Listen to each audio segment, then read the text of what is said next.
Change is coming into play. Doors are closing, oh, every day. A signpost, a little of a plane.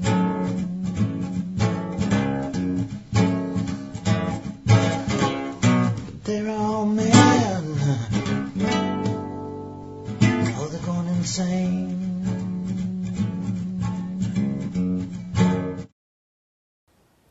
Hello, and welcome to Mystic Monologues here in the Jovian Archive Theatre, and I'd like to welcome you to this new technology, and I hope that you're going to enjoy participating in this adventure.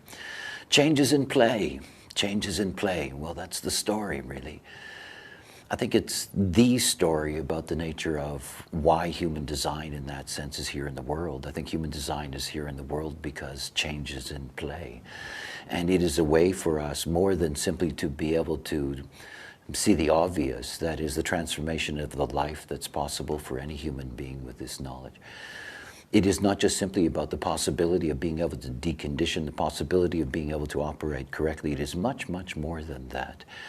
One of the most dynamic themes in my work that has been there throughout my entire career is something that was placed within me at the beginning of my process. That is that this knowledge is for the unborn, in the sense that this knowledge is for the future, and it's for the future in order to be able to protect human beings and protect them as we enter into what is an entirely different age. Everything about the work of putting human design out into the world has been a struggle dealing with those that are conditioned.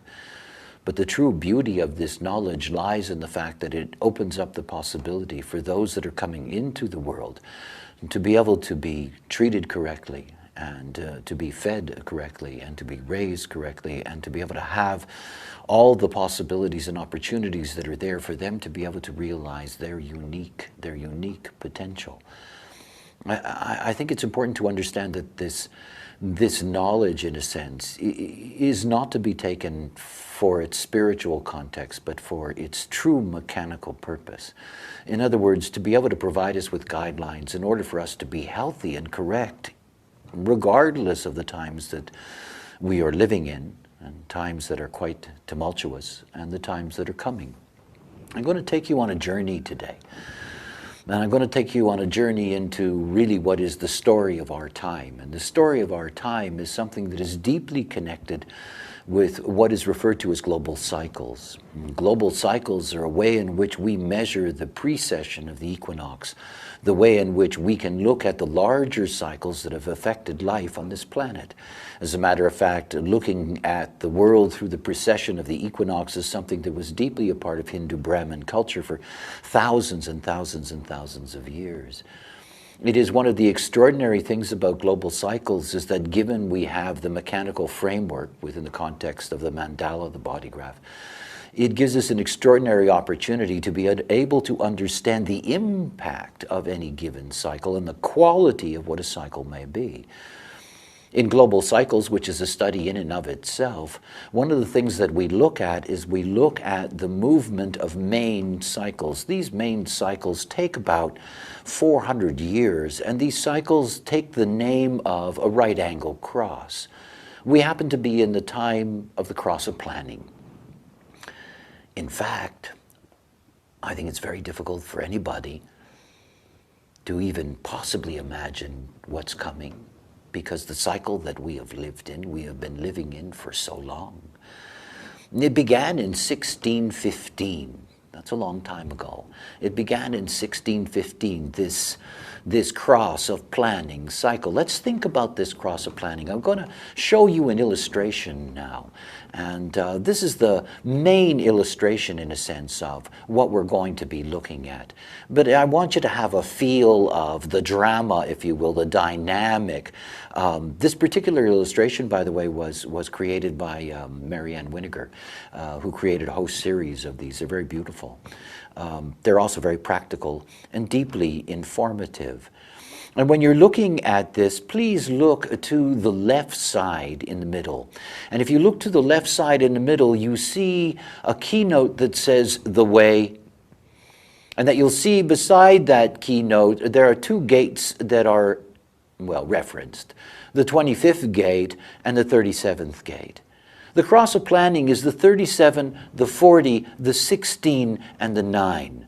These 4 gates make up the cross of planning. So let's think about it for a moment. Let's think about this keynote, the way, and just let's think about these keynotes in relationship to these major elements of this cross. The way has been family, the 37. And of course, we're dealing with its opposition in this. We're dealing with the 40th gate on the other side, the gate of the temple, what we are going to work for, what we are going to bow down to, what we are going to build in homage. And the 3740 is the channel of community. It is the channel of community, it is the channel of the bargain, and this is one of those rare crosses that has within it a definition, which means that the 3740 has been dominating as a background influence since 1615. Now think about what it brings. First of all, it's tribal. It's tribal. And as you can see, the way is rooted through the family and the tribe. The 37, the first line of the 37 represents the mother and the father. And the 37 is something that is constantly calling out. It's constantly calling out for the needs of the tribe to be fulfilled by the power of the ego, what is there in the 40. And what we get out of the 3740, what we have in this world around us is all the byproduct of the way in which the 3740 has influenced us since 1615. With the beginning of nation states, with the beginning of the vast expansion in population that turned tribes into nations. That what we're looking at is the foundation of all of this supported by the 3740. And what is it about? That 3740. It has many things that are its glue. One of them is the marriage bond. One of them is the contract. One of them is the themes of loyalty and trust. And of course, betrayal. It's all there in the 4037. Wherever you look on this planet, it doesn't matter what society you look at, what culture you look at, you see everything is built on the 4037. Everything is built on that tribal configuration. But that's not all that's there in the cross of planning. That has been the background of the development of our so-called civilized modern societies, and the way in which these modern societies always need to pay attention to those who are part of the society, to be concerned about them, to look after their welfare. The 3740 brings schools and hospitals, it brings police departments and garbage collection, it brings armies, it brings all kinds of things. It brings the world that we live in. And along with that, you have the 9 and the 16. Now, both of these are logical. They're collective. The 9 is this incredible gate of the deep power of focus on detail in order to be able to bring about great success and perfection. We have never lived in a more detailed era, ever, ever, ever. I mean, compare what was available in 1615 to what you can Google today, or Yahoo, or whatever. It is unbelievable the amount of detail that is there, and that detail is supported by the background frequency. It's supported by it.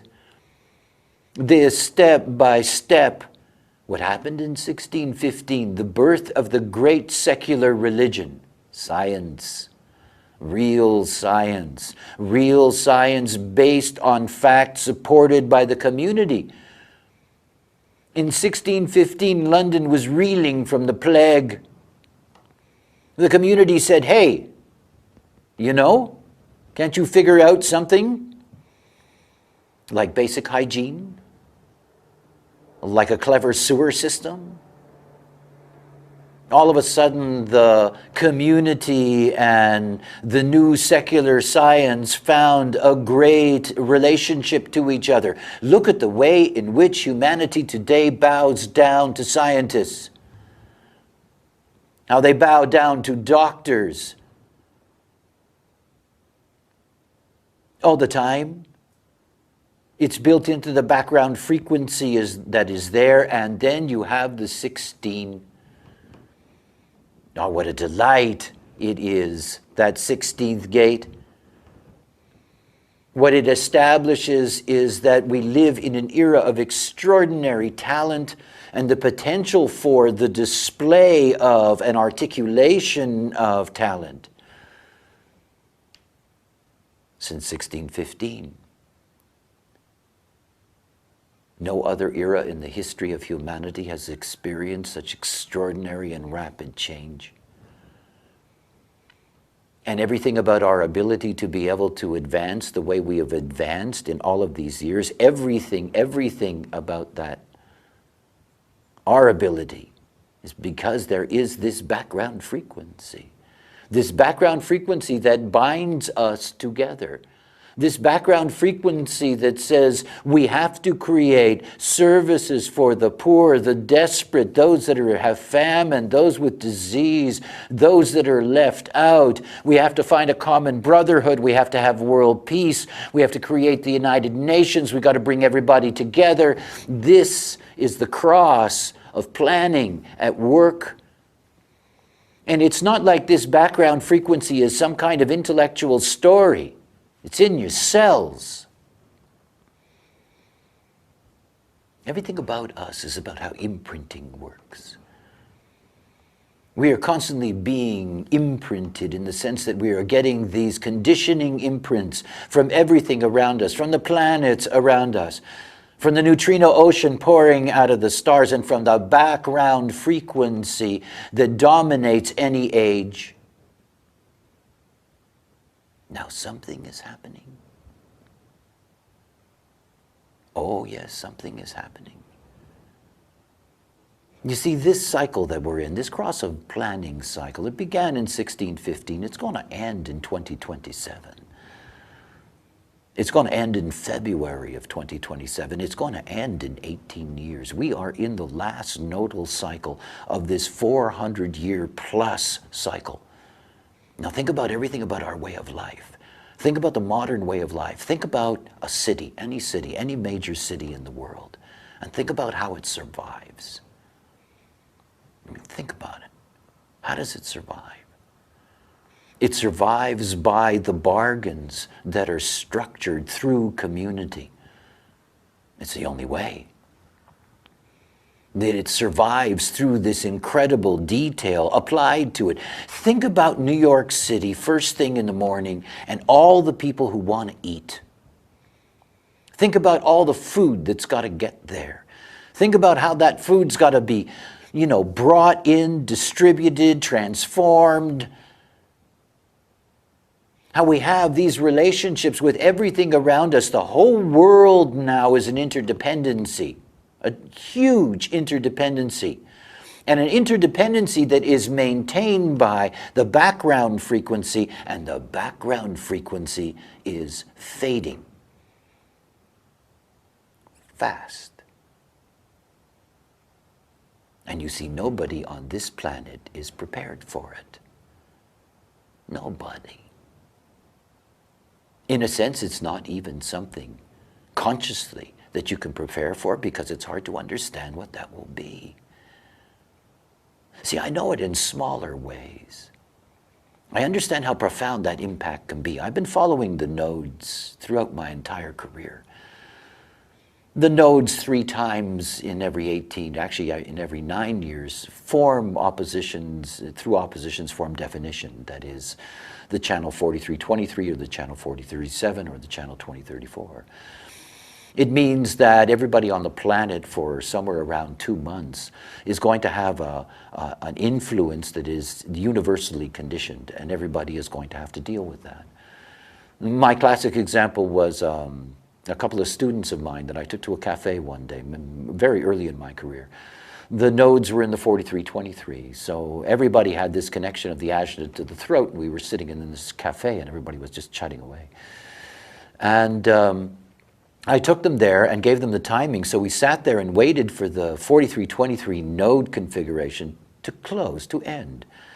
and to once again leave that system open and free from the conditioning, so that all those people in the cafe who are, I knowing, because that's what comes out of the 4323, all of a sudden at that moment there was the most incredible silence. The most incredible silence. It was like somebody just went, you know, and slowly a murmur came back. Never again at that same intensity. See, we have no idea, you have no idea, humanity has no idea what's going on here. The clock is ticking. The clock is ticking to the end of an age. By the way, when you're looking at this example, because I'm sure you're asking questions, you can see very clearly that the two crosses, the two great right angle crosses of the G center, they form the matrix upon which all of this is built. You know, and there is a vessel of love relationship, and there is a sphinx relationship, and of course you're seeing all of the various attributes here. For example, the witness keynote for the 13th gate, and of course the 13th gate being the gate of secrets. These are locks and keys in essence that you're looking at. And the key in our particular era, right now, that key is the 61st gate. It's been the 61st gate since 1615. The 61st gate is inner truth. You know, since 1615, the background frequency has been pushing to get inner truth released. We have never had so much investigative truth in that sense, so much exposed, revealed, released at every level that you can imagine it. Because this is the frequency. And what's interesting is the precession of the equinox, it goes retrograde. So we move downwards through a cycle. We began at the 37.6, right now we're at the 37.1. We went into the first line themes of this global cycle of planning cycle. I got that all twisted up. We went into that in the end of 1960. In other words, what we're looking at here is that if you look at the first line themes of all the gates that are here, you're getting to see the last gasp of what this cycle is bringing us. In the case of the witness, in the case of the 13, it's the 61.1, occult knowledge, inner truth, my design, sun in 61.1. It's my time. It's my time to resonate with the program that says now's the time, actually since 1961, now's the time to get inner truth, the occult knowledge out. It's all background frequency. See, the door is going to shut in 2027. The door is going to shut. And it's not just going to be like nodes. It's not going to be a couple of gates that we are constantly integrating in our process. This is something that's in your cells, that's in your parents' cells, that's in your grandparents' cells. It was in the cells of all your recent ancestors going all the way back to 1615. Do you understand? It's in you. You are, in that sense, you know, correct for your time. It is in you. And there is nothing in you that is there that is preparing you on the inside for what's coming. It's why human design is here. It's what it's for. Take a look for a moment at this next illustration. This is the cycle that we're going to in 2027, the great mutation that's taking place in the 55th gate, a transformation that's going to take place in the fertility of humanity, in the way in which we move forward. And this new cycle that is going to emerge in 2027, this is the cycle of the sleeping phoenix. And it is so incredibly different. Do you remember the way of the family? Well, the way of the family is gone. The background frequency to support these communities and globalization and all of this stuff is just going to melt. Because the way is going to be the 55, it's going to be the individual, it's going to be moody, it's going to be different, deeply mutative. We're going to move from tribal, collective to deep, deep, deep individuality and a touch of the tribe. Deep individuality. Individuality is so different. Interestingly enough, I guess, appropriately, the cross of planning cycle, as I mentioned, had the 4037, a rarity and a cross with a definition. And we're moving into the sleeping phoenix, where again the 2034, an opposition that is a definition, is the core of the cross we're moving into. And the 2034 is deeply, deeply individual and concerned about its own trip.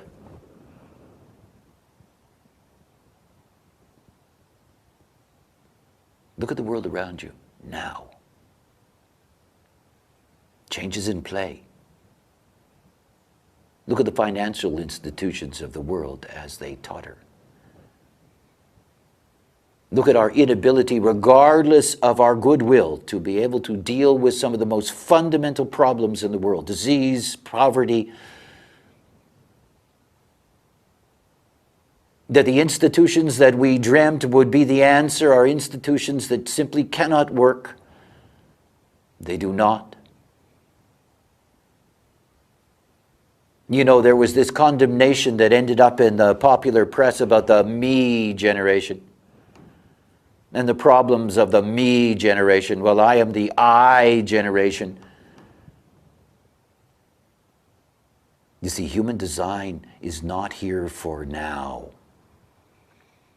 It's here for that tomorrow that's coming closer day by day by day. We are not going to have the support systems. Our children are not going to have the support systems that have been there for us and our ancestors. Oh, they won't crumble away instantaneously. They won't. Nothing does. This is evolution. These cycles have been going on for 19,000 years. They'll keep on going on till the end. But for us, in our certainty and comfort about the nature of the world that we're living in which there is assumption that there's nothing new under the sun, I want to tell you the rock is going to move. And you have to be able to live in that world. See, we're living in the remnants of the seven-centered world, where you gave your authority to everything else, and it was perfect during the cross of planning because the authority made a bargain with you, and it said with you, look, you trust me, I'll look after you. Don't all our politicians tell us that movie? You trust us, we'll look after you. Well and good, so far. But you see, it's coming to an end. We're entering into an era where you say, who's going to look after me? And nobody answers. There is no one to give your authority to, because nobody wants it. Nobody wants to be responsible for you. They got to take care of themselves. The interest is no more in the detail. It's no more in the talent and wonder of opening up all of these things. It's about survival. How do you survive when there is no conditioning authority to control you, to give you a sense of security, well-being? You follow your strategy and authority. What do you think I was going to say? This is the magic of the knowledge. It's what it's here for. My discussion of individual authority, regardless of the fact that in some ways you can put some kind of spiritual gloss on it, let me tell you, it's mechanical and it's about survival. I want my kind to survive. That's what we're here for. We're here to be able to transcend the fears of survival, to be able to embrace awareness. You cannot do that if your mind's running your life. You cannot do that if you're just going to be the lemmings that are going to fall as you go off the cliff in 2027. Those that are the most disenfranchised on the planet today, the so-called fourth world, They're sinking so fast now. Because the background frequency that was there, that managed in some ways trickle down, sort of get them some help, maybe,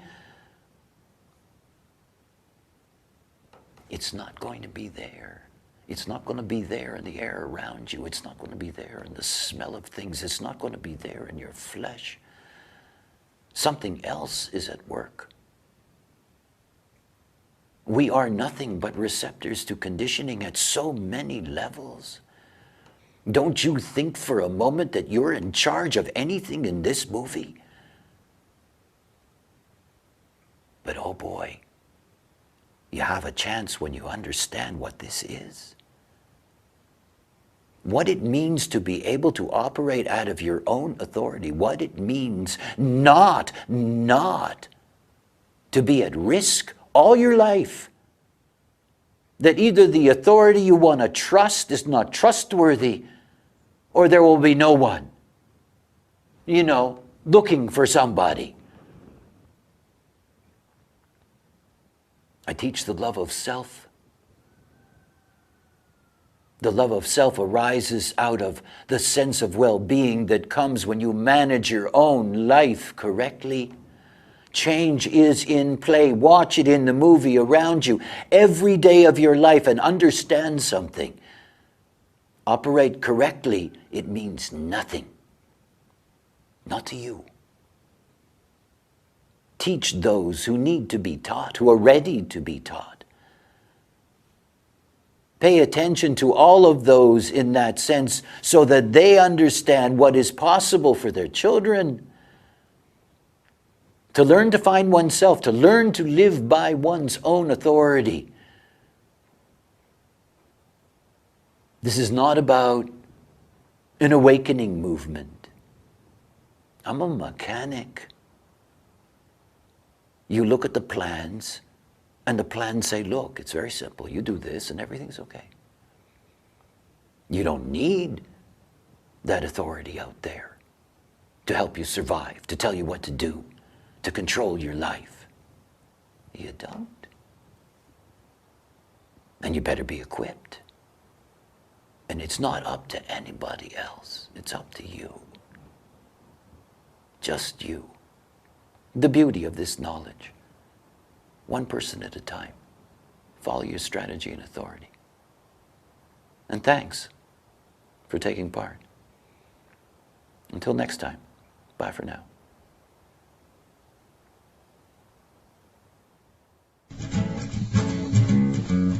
Change is coming into play. Doors are closing, every day. A signpost, a little of a plane.